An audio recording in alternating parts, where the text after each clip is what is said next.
بسم اللہ الرحمن الرحیم۔ السلام علیکم ورحمۃ اللہ وبرکاتہ۔ شعبان کا روزہ اور 15ویں شب شعبان کے فضائل، پارٹ 2۔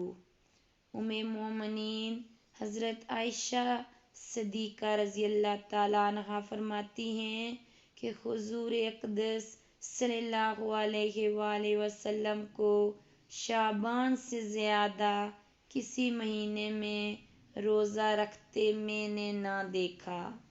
حضرت اسامہ رضی اللہ تعالیٰ عنہ سے مروی ہے، فرماتے ہیں کہ میں نے نبی اکرم صلی اللہ علیہ وآلہ وسلم سے عرض کی کہ میں نے شعبان سے زیادہ کسی اور مہینہ میں حضور صلی اللہ علیہ وآلہ وسلم کو روزہ رکھتے ہوئے نہ دیکھا۔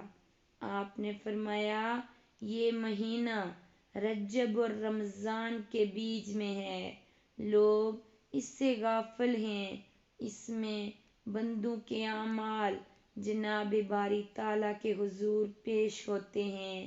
میں چاہتا ہوں کہ میرے عمل روزے کی حالت میں پیش ہوں۔ شیخ عبدالحق محقق رضی اللہ تعالیٰ عنہ سے روی ہے کہ حضور صلی اللہ علیہ وآلہ وسلم نے فرمایا، جب شعبان کی 15ویں شب ہوتی ہے جو 14 تاریخ کے بعد آتی ہے، اس شعبان سے اگلے شعبان تک مرنے والوں کا دفتر حضرت ملک الموت کو دیا جاتا ہے کہ اس سال فلاں کی روح فلاں وقت میں قبض کرنا۔ پھر یہاں آدمی شادی کرتا ہے، مکان تعمیر کرتا ہے، حالانکہ اس سال کے مرنے والوں میں سے ہوتا ہے۔ حضور صلی اللہ علیہ وآلہ وسلم نے فرمایا کہ شب بارات یعنی 15ویں شب شعبان کو میرے پاس جبرائیل آئے اور کہنے لگے، اے محمد رسول اللہ صلی اللہ علیہ وآلہ وسلم، اس رات عبادت میں زیادہ کوشش کیجیے، اس لیے کہ اس رات میں حاجتیں پوری کی جاتی ہیں۔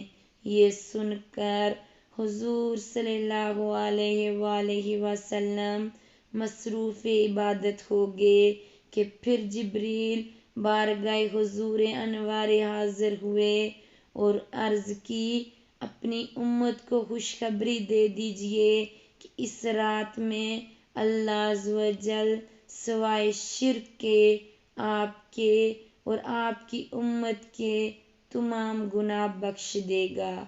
پھر عرض کی کہ آسمان کی طرف ملاحظہ فرمائیے۔ حضور صلی اللہ علیہ وآلہ وسلم فرماتے ہیں کہ میں نے جنت کے دروازے کھلے دیکھے۔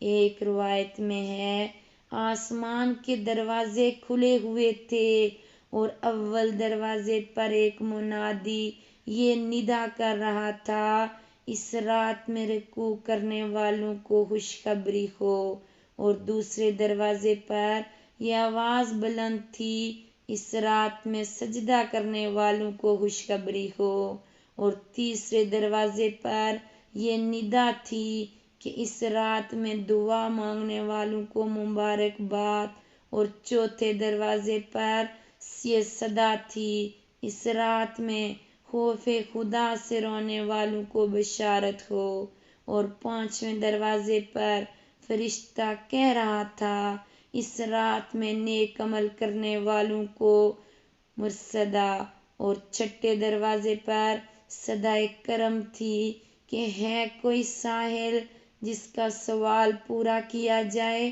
اور ساتویں آسمان پر مغفرت تھی، ہے کوئی طالب مغفرت کہ اس کے گناہ بخش دیے جائیں۔ میں نے کہا، جبرائیل، یہ دروازے کب تک کھلے رہیں گے؟ عرض کی، طلوع فجر تک۔